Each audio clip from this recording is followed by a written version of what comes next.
here. The 16th of Then God can answer 16 too. We're happy to have you, listeners. This is the hotline. Emily's views, her position on the issues, her point of view backed up by the facts. Here are Emily's views.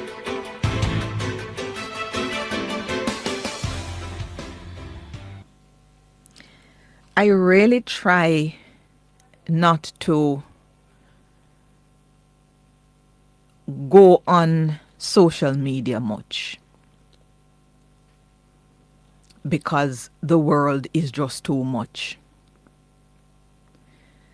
I don't know what got into me this morning.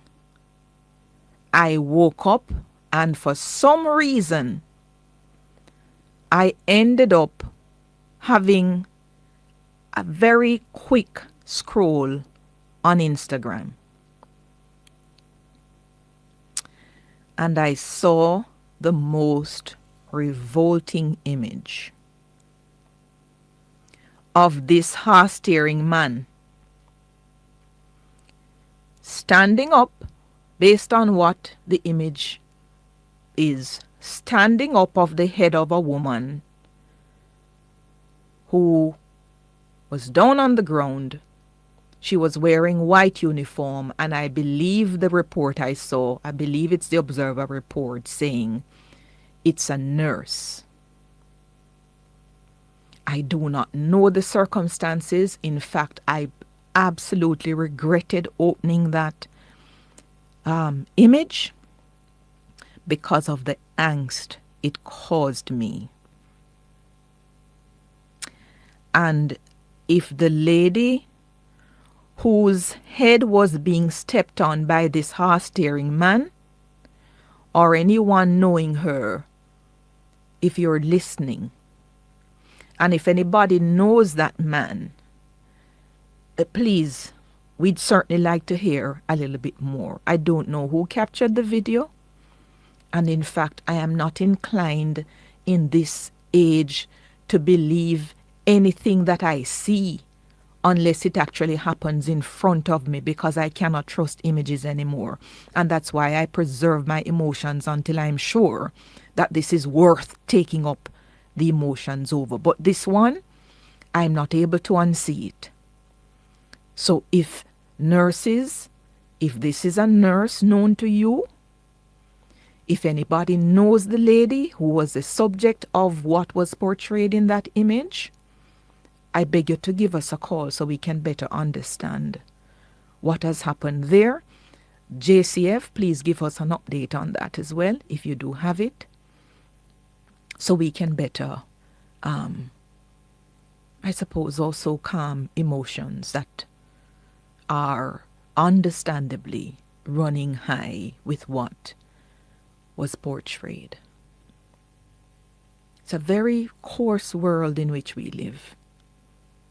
Very coarse, and you can see people's callousness every single second of the day. It was a good world when we couldn't hear people's thoughts, when we couldn't see their actions. It was difficult, but now, we are a bitter world. Let us see.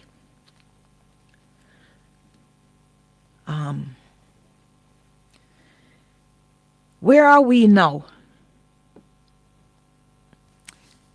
Listen, sometimes when I listen to some discussions, I find myself struggling a lot because there are so many missing parts in my view that I find it hard to come to conclusions that others reach liberally. I struggle because there are so many missing links. The one I'm on to now, and we have to get more information on this. We have to better understand how the country runs,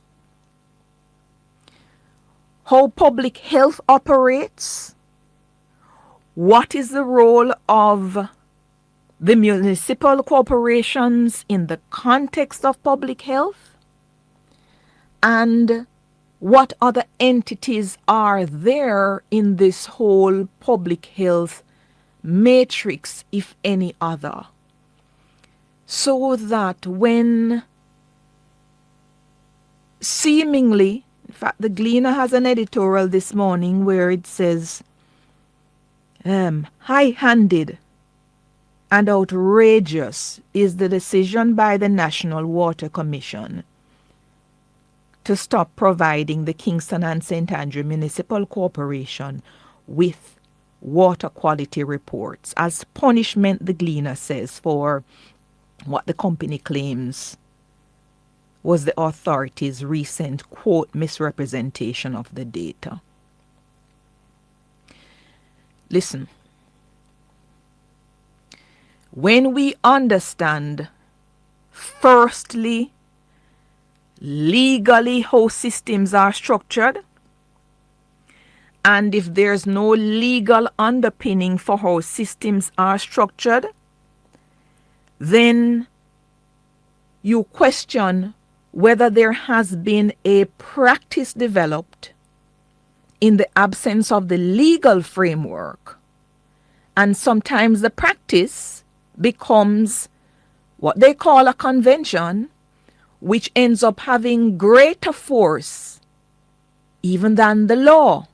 And that is because of the frequency and the length of time with which this thing has been happening. Always in your analyses, I encourage you to begin from those prongs, because if you begin from them, then it is highly unlikely that you are going to go in a wrong direction. But not only that, on top of all of that are recognized and commendable changes in governance structures because of greater need for accountability. And I think right now, all over the world, the access that people have to information is really like no other time. It's at the click of a button. You get information till you're full, most of it inaccurate. So state agencies in particular have a role in furthering the democracy, in oxygenizing the democracy to keep giving people good quality information, even without the people having to go through particular channels to ask. I have a general understanding of the working of a law called the Public Health Act. I begin with the Public Health Act because the Public Health Act came about in about 1985.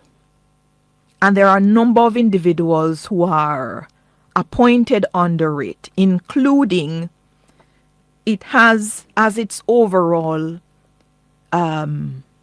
superintendent a central health committee or a central health authority, and that entity is chaired by the chief medical officer. It's very important that we understand the role of the chief medical officer, because all matters related to health, whether they originate in water, air issues, communicable diseases, markets, whatever it is, they come under the broad national auspices of the Central Health Authority. And then subsumed under that, you have the local health bodies or the local health board. That law has made the municipal corporations, and in particular the KSAMC for the Kingston and St. Andrew municipal area, the law has made the local board to be the KSAMC. As far as I've been made to understand, because of the remit of the Central Health Authority, which has the public health inspector and all of these individuals who are permanent salaried individuals and whose responsibility they have to do with everything concerning public health. When meetings are held, then various committees of the municipal corporation, in this case the KSAMC, they are given copies of water quality reports which are done by public health inspectors. Because the public health inspectors by law do these routine checks. The checks are sent to the environmental health labs, and all of that, because of this public health law, those reports are shared with every municipal corporation. But when it comes to matters concerning whether any advisory of any sort is to be sent out, then it is the chief medical officer's role as the head or the chairman of the Central Health Authority that takes on that responsibility. In an era where lines are becoming blurred, we need to understand who is supposed to do what, because there are too many overlaps and it is creating a frenzied society. What I do not understand from this whole story with NWC appearing at some sort of committee of KSAMC and sharing a report, I don't understand if that NWC report is one and the same report that the public health inspectors routinely do, and which they are mandated by law to do, and which reports have to be shared with the local board, which is the municipal corporation, because of the role that the local board plays in public health.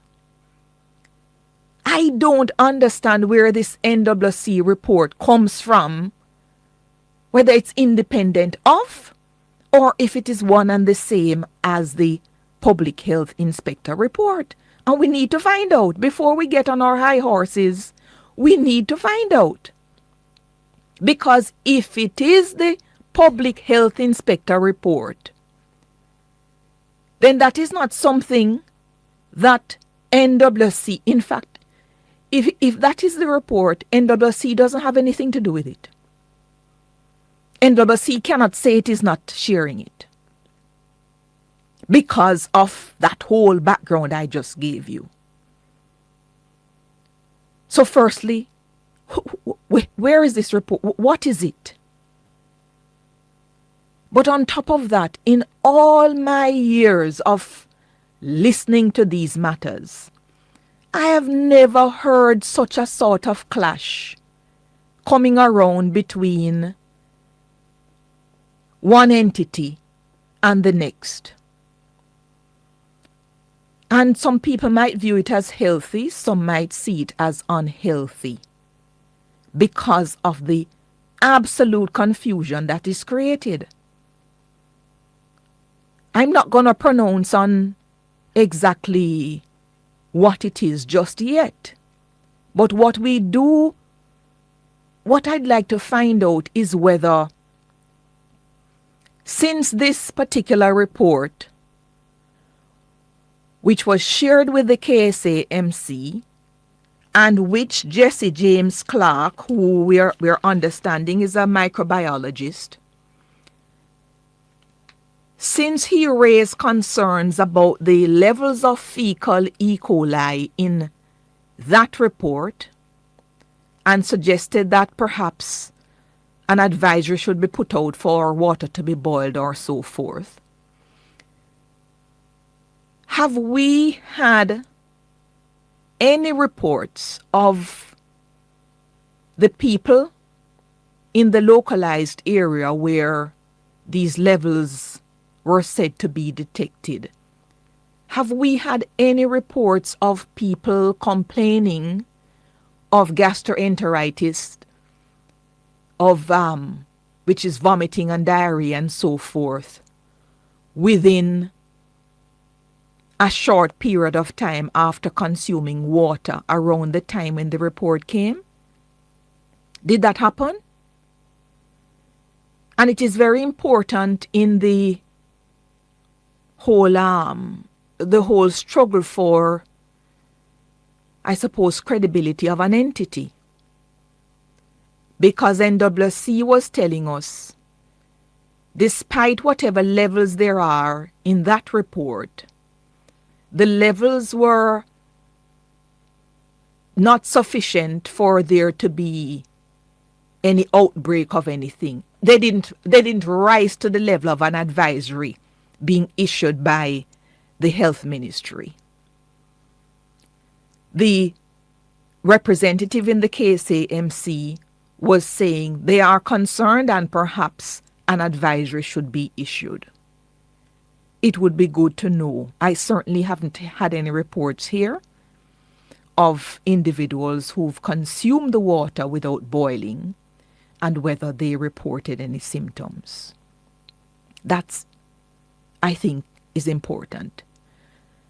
The other thing is, in all of my years of watching these things, I have always understood that as much as you will have people with requisite expertise who can do whatever, when it comes to public health, you have designated bodies who make certain calls, not only for the orderly running of the country, but because people just need to be on one plane, trusting individuals who are apolitical, who are permanent representative. They run across administrations.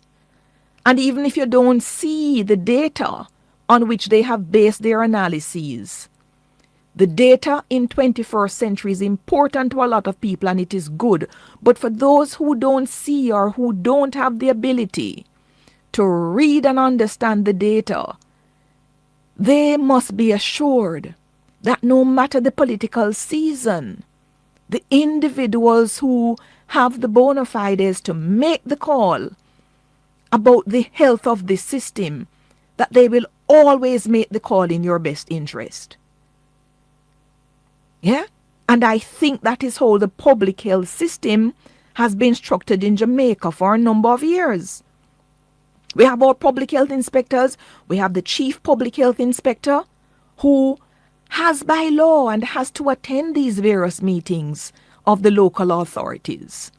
And I believe that they must share data, especially if there are areas of concern within the municipal corporation, and assistance may be required by those entities to ensure that whatever is happening, the people are safe. So we can't step away from the law, but we first have to understand what reports are we talking about that NWC was doing. Are these reports one and the same that the public health inspectors do? Or is it separate? And if it is separate and NWC is whining, they have said that they're going to put it on a website.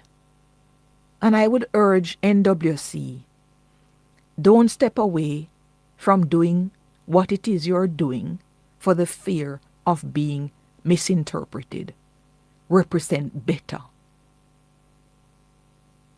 Those are my thoughts for the moment. Join us next time.